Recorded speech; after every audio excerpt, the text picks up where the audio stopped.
Hello, hello, hello, and welcome back to Harlequin's Book Coven. It has been a while since I've uploaded, and it's not because I've been unproductive. In fact, I've been incredibly productive with reading. I just have not been very productive with recording and uploading because of the holidays, and yeah, I'm really sorry. But we are back, and we're also changing the format. So in the past, when I started this, aka 3 videos ago, we are already morphing formats. I can't do 3 books at one time. I have learned that as I've gone through this, I get very wrapped up in a book, and I don't want to read other books at that time. I want to get through the one I'm reading. So instead of doing 3 books at once and giving you a weekly update, I think what I'm going to do is focus on one book, try to finish it. The books I have in my queue aren't very long. I should be able to read them within a week and do a video, so it shouldn't be an issue.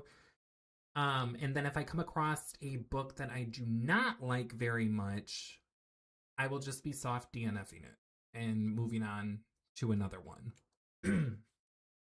So, since we last seen each other, I was reading it. I was finishing it. And at the time, I think I was like 300 and some pages into it. It was finally starting to like get into something. And since then, I've finished the rest of the book, and this whole thing has been read. I am done. I have gone through the entire journey of Stephen King's It. And I can't say I'm the same person that I was when I started this. There is definitely an effectiveness to this book that I want to give flowers to. It did stick with me for quite a bit after, to the point that I almost wanted to read something that was a little bit more light, because this book is not just physically heavy, it is emotionally heavy. It is emotionally heavy, it is disturbing, it is everything that you've been warned about. That being said, I have opinions, I have things, and so the new format that we're going to do is when I finish a book, we are going to talk about a full review.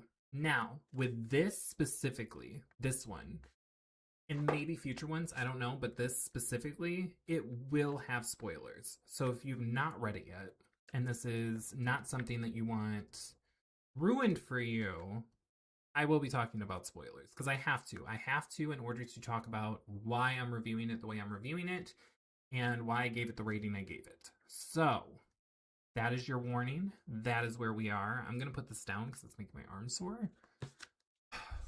Trauma, PTSD from when I was reading it, and I had to hold it up while I read it. Just a very heavy book.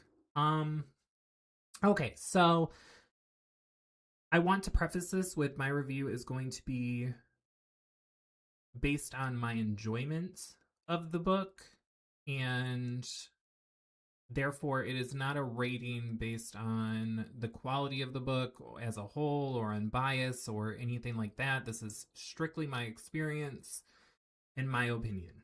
And that is how it's going to be going forward with all books, but specifically with this one because I know this one is revered as like an S tier Stephen King book.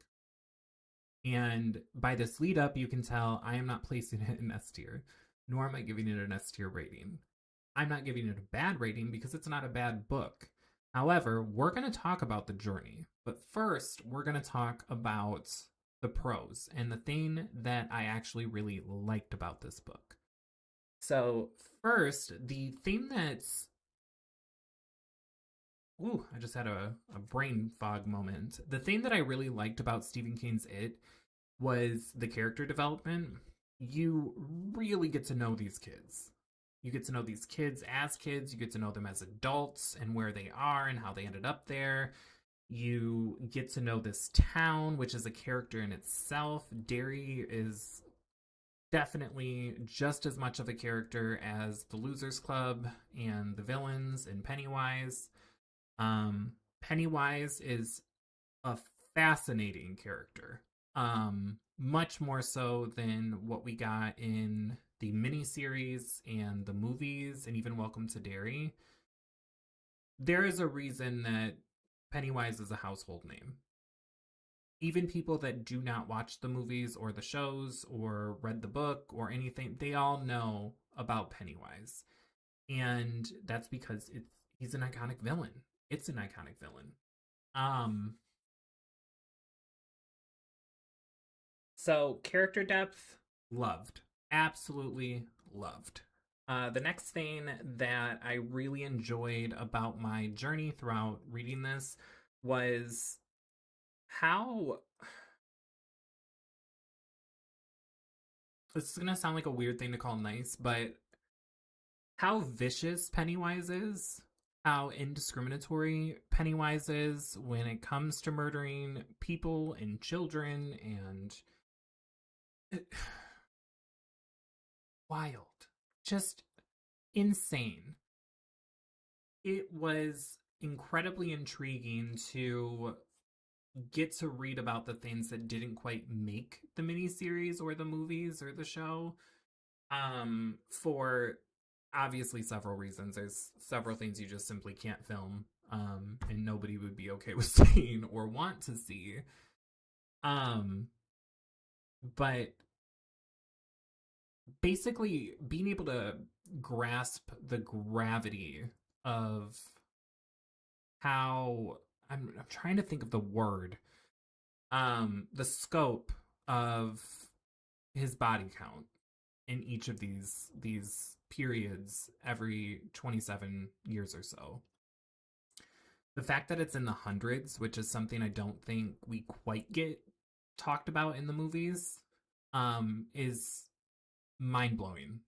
Like he genuinely is just ripping through this town and causing havoc, and has been able to do this for so many cycles, and it really makes Pennywise as an entity so much scarier.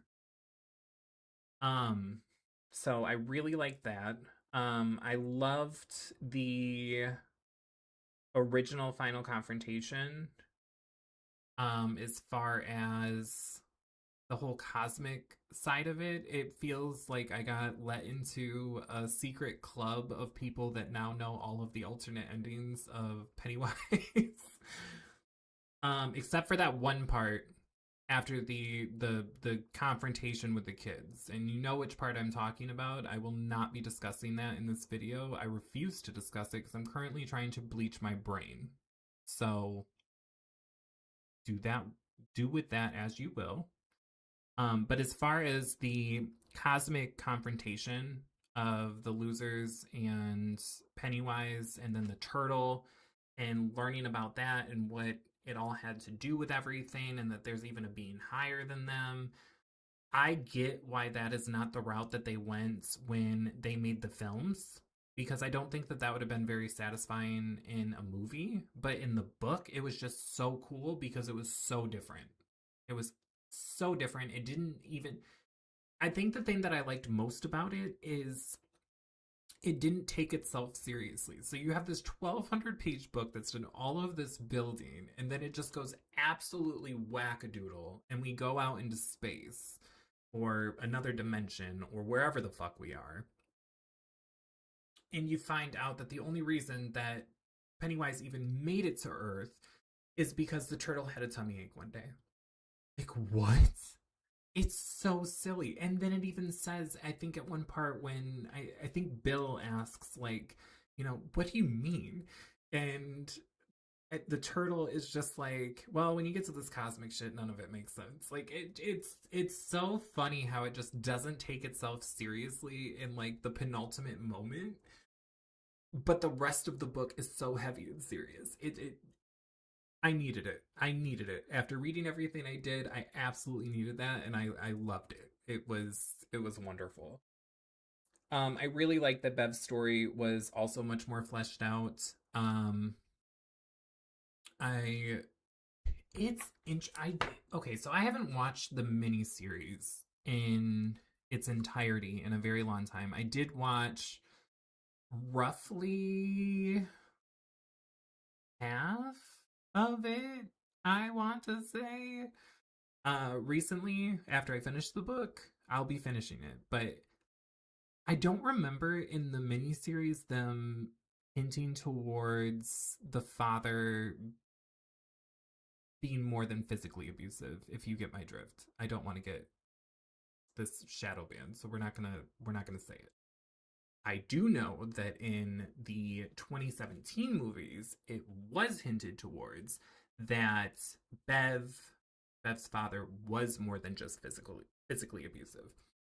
In the book, it was interesting to find out that he was just physically abusive. And then Pennywise has a really weird moment in Mrs. Kirsch's apartment when Bev, I believe, is grown at that time, where he says some pretty awful things to her that insinuate that it either might be a thought in his head that he's fighting. I don't know. It was interesting. It's interesting that the new movies went a specific direction and just with the implication from the book decided to just go full stop with that. And then in the miniseries they didn't. So that part was a little confusing. I was more than happy that it was just physically abusive, which is a wild thing to say, but the alternative is more wild, and I didn't want to read that. So glad that didn't happen. But it was interesting learning the backstory of her and her husband, how her husband basically groomed her as an adult to be his punching bag, basically, and somebody he can control. And getting the history of her husband also was kind of interesting. I like how the book just expanded on everything that we already knew more, so it made more sense. It was never that like the movies or the miniseries were incomplete, but the book just supports the film versions so much that it makes it that much better, if that makes sense. Um, so yeah, I loved getting all of the backstory of everything so that I can enjoy the movies even more. Like that's basically where I was on that. Also, even though the first like almost 400 pages, with the exception of the first couple of parts with Georgie and then the gay couple, um nothing happens in the first 400 pages. It's so boring. Like, it's genuinely so much exposition that I had to force myself through it. The last 700 pages of this book, or 753, I guess, if we're being specific, nonstop. So it's like 400 pages of build up and then nonstop stuff that's happening back and forth from when they're kids to adults, and the journeys are going on and the bonds that are being built and everything else like that part of it was why I was able to get through it so quickly, because after I broke the crest of that 400 pages, I couldn't quit reading. I was very into it. It still gets very like meandery from time to time, but not like the first part of the book. And by first part, I mean the first part of the book that's entire, like basically an entire book. 400 pages is a very good sized novel. So getting through that was something. But the 700 pages after that were great. I had a great time with it. It was very fast paced. I wouldn't say I had a great time with it. It was fast paced and it was interesting. So it kept me intrigued. Um, the thing that was really, really surprising to me also is they talk about how, and they did this, I believe, in the movies. I am almost sure in the miniseries they mentioned it. And then in Welcome to Derry, they definitely talk about it, how there's always a big event to close out the cycle, right? It is crazy to me that they didn't deem it important to show the big event that happened with the adult losers. And for those that don't know, that didn't care about spoilers, that made it this far, essentially what happens is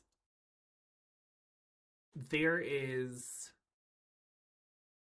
think about a toilet flushing, right?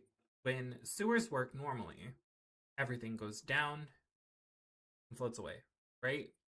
Now imagine a very strong force forced all of that to do the reverse and fly up in the entire town. So basically, the sewage has like a purge.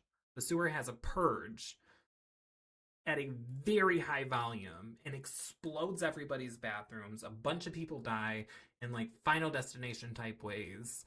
In the meantime, also, I believe there's a giant storm going on, so it's Derry's getting flooded on top of, because of the sewers, the entire town is falling apart and like collapsing in on itself. It was so cool. Like, most exciting part of the book for me was that. That was so entertaining to read about. And I was like, why? Why would they not include this in the miniseries? Why would they not include this at least in the remake that they did of the two movies in the late 2010s? Why wouldn't you do this? It would be visually fantastic. There is zero reason that they can't do it. There was nothing that happened with that can't be filmed or they wouldn't want to film. It would be mind-blowing. It would have been so fucking cool. They didn't do it. So, points down on the movie. But the book, that part, so cool. The last pro that I have in regards to the book, why did I say it like that? What is wrong with me? The last pro I have in regards to this book is the ending. Because I think the way this book goes and the way it has just wrapped us up in the friendship of these kids and now adults, just to inform us that now that Pennywise has been defeated and they don't need to remain connected anymore, they're going to forget each other. They're going to forget each other, and there is nothing that they can do.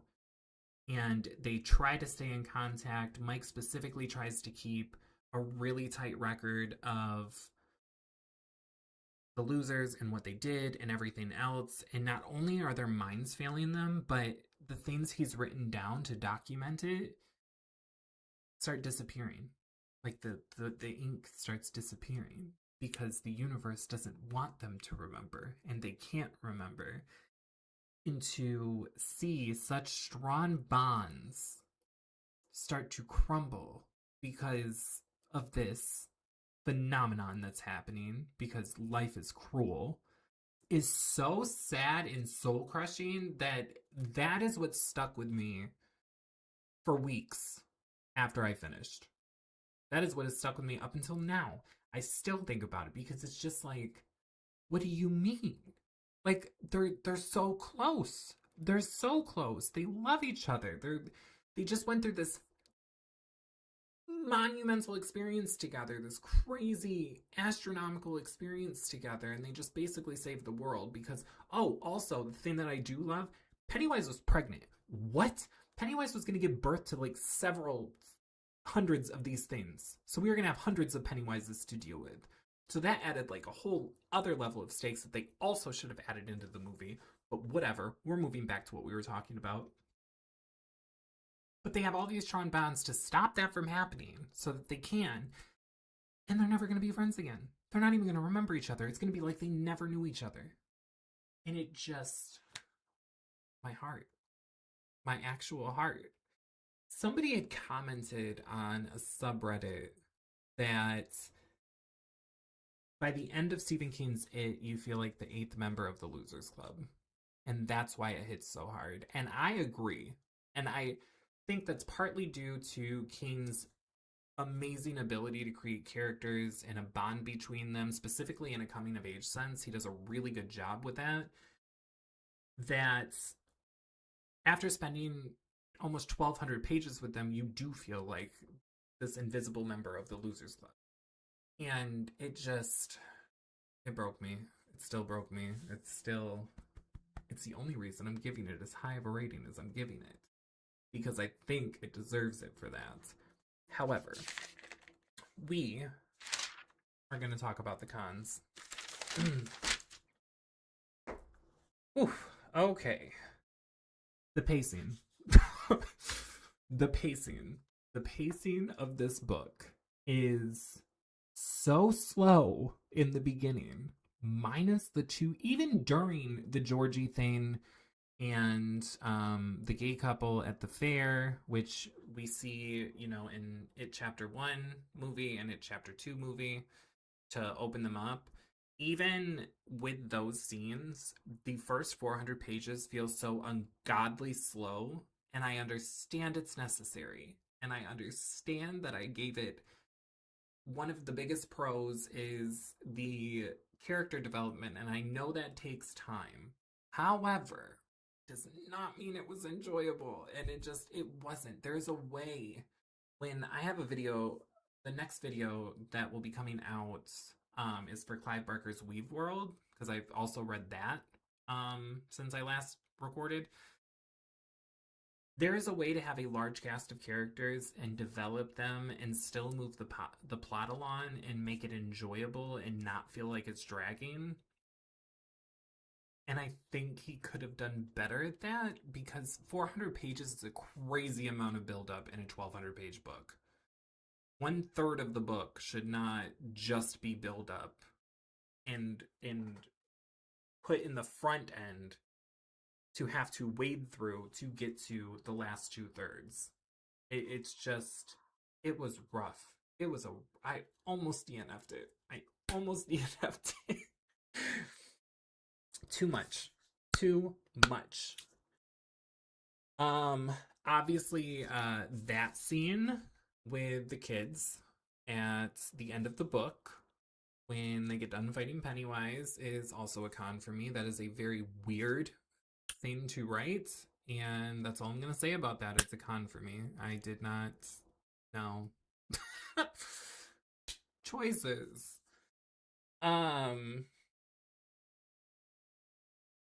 Additionally, with the character development, it is incredibly interesting to me that he spends so much time building up the majority of the Losers Club, but Bill, who is supposed to be the leader, which, by the way, makes no sense whatsoever. There is nothing that Bill does in this book that makes him qualified or feel like or seem to be fated to be the leader, other than the other kids just know he's the leader, which in my mind says they just didn't want the job. But that would be if it was like real life. In a book, why wouldn't you give us an actual reason as to why Bill is the leader? Because he was the least fleshed out character of the entire club.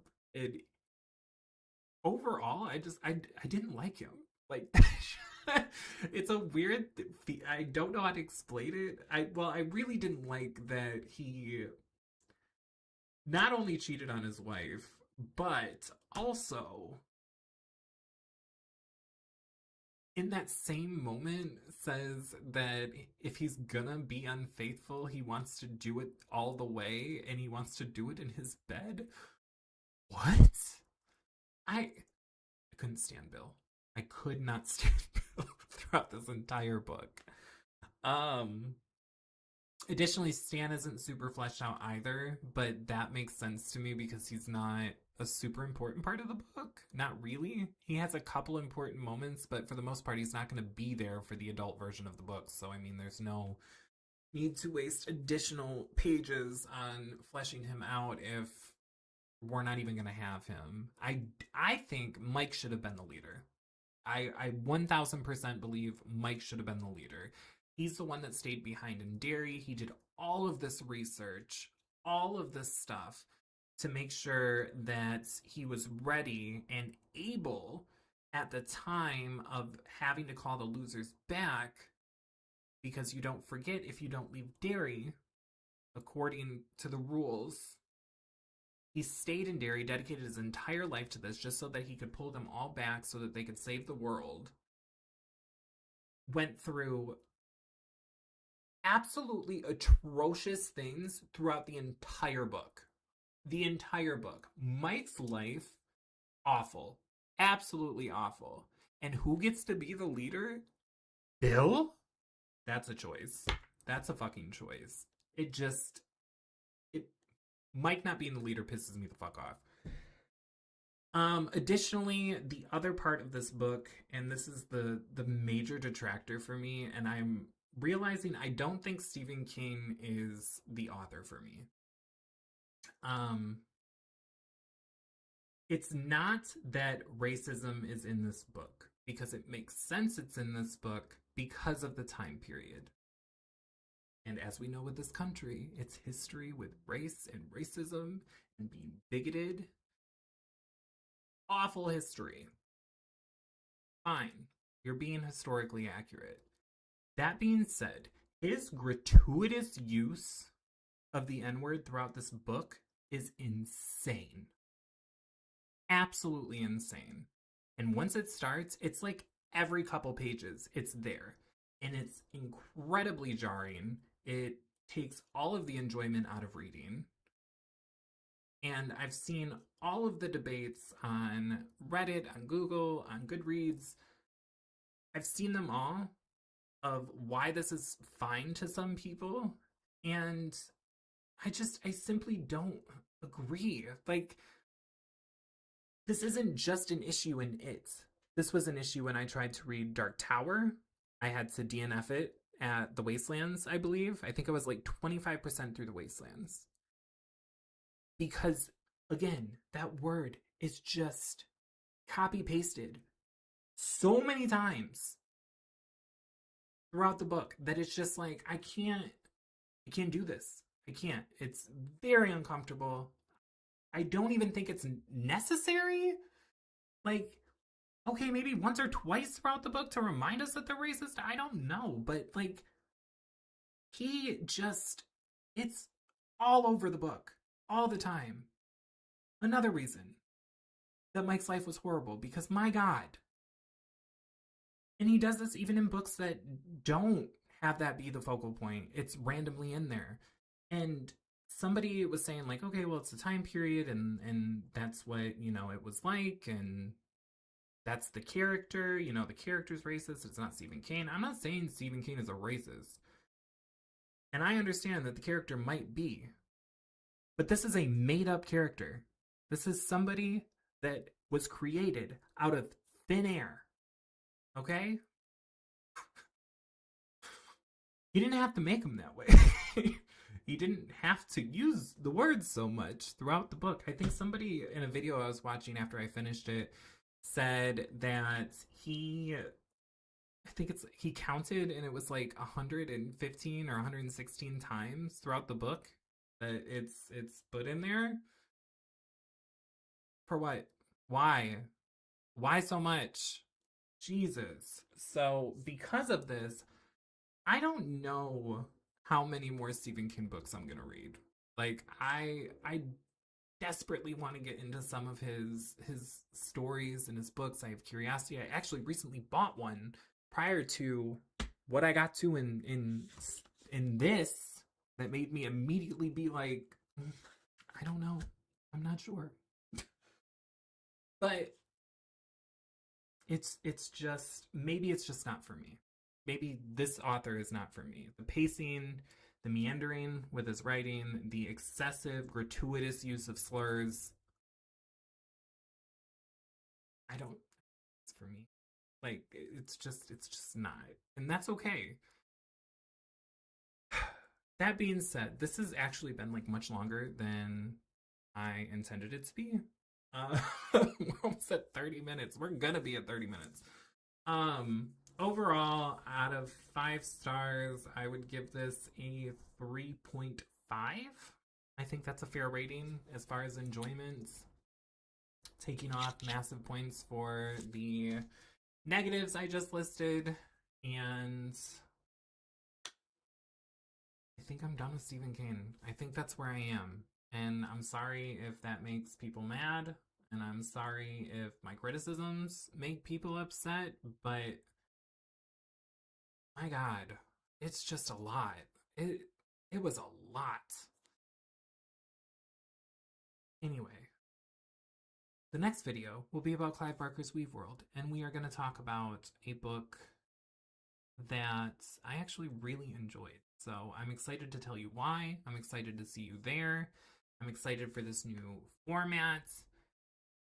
If you have read the book, tell me what you thought, what you think of my criticisms, what you would rate it, and I'll see you in the next one. That's it.